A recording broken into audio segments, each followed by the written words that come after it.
Isabelle, grande écrivaine. Voilà 17 ans que tu écris tes joies, tes peines. Aujourd'hui, c'est moi qui t'écris. À notre première rencontre, je te partageais déjà ce texte. Il est des rencontres magiques qui surgissent dans nos vies sans prévenir et éclaireront notre parcours de vie d'une lumière plus vive, plus féconde. Je ne croyais pas si bien dire mon arc-en-ciel. C'était début 2011. Il a suffi d'un regard pour nous comprendre. Je t'ai aimé tout de suite, ma sœur de cœur, mon interprète. Toi et Suzy êtes devenus ma deuxième famille. La porte déjà ouverte quand j'arrive, les appels de ton frère sur haut-parleur, les émissions télé avec les pétasses italiennes et l'odeur des fleurs de courgettes de ta maman. Ta mère, qui me dit « Ah non, tu ne pars pas maintenant, tu vas quand même rester pour le café, un bon expresso et une glace. » Toi et ta mère. C'est un monde à part qui s'est ouvert à moi. Je repense à nos premiers échanges. Apprendre à utiliser le tableau pour communiquer.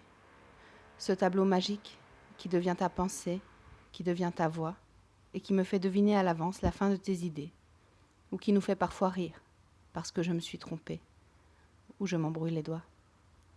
Mais au moins avec lui, pas de panne. On se comprend en un clin d'œil.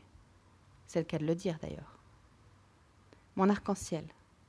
J'aime t'imaginer en train d'écrire dans ta tête à 5 heures du mat', imaginer ta mère qui vire les indésirables de chez vous, me souvenir quand je paniquais parce que ton nez te grattait et que je ne comprenais pas. J'aime quand on a un fou rire, mais que personne autour de nous n'a compris pourquoi. Parfois, je me sens nulle, quand je n'y comprends rien, ou que je ne suis pas là et que tu es si patiente. Patiente. Je n'aime pas ce mot. Toi, tu n'es pas en attente. Tu vis, tu ris, tu pleures, tu gueules, tu aimes profondément les autres. Mais tu ne te laisses pas faire.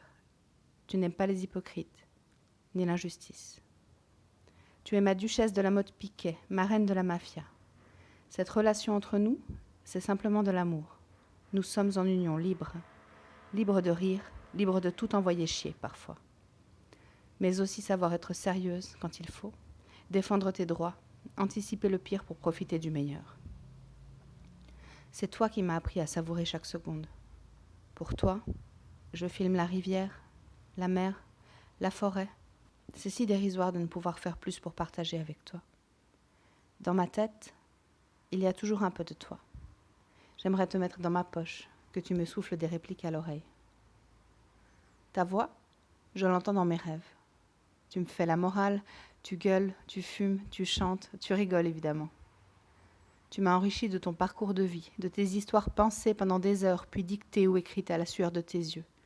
Tu y parles de famille, de bouffe, de la vie. Tu as écrit tes colères, tes joies, tes amours, tes aléas. Avoue que tu aimes bien nous faire pleurer parfois. Une telle force de vie et toujours quelques ressources pour râler, mais avant tout pour faire plaisir aux autres. Alors quand tu appelles à l'aide, je cours, je vole. Tour à tour, secrétaire, assistante personnelle, service des réclamations de Madame la ministre, revenir par la fenêtre quand on m'a foutu à la porte, il n'y a rien de trop beau pour la belle Isabelle. Parfois je suis tes mains, parfois tes jambes ou ta voix, mais le cerveau, c'est toi.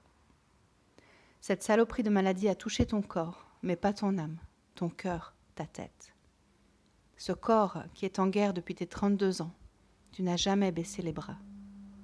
Lorsque tes jambes ne t'ont plus porté, tu as trouvé le moyen d'être toujours avec nous, avec le cœur, ton immense cœur. Tu ne peux plus partager tes repas avec nous, alors tu nous racontes tes plats préférés. Tu dis qu'à travers nous tu profites, que c'est un cadeau de nous voir. C'est toi notre cadeau.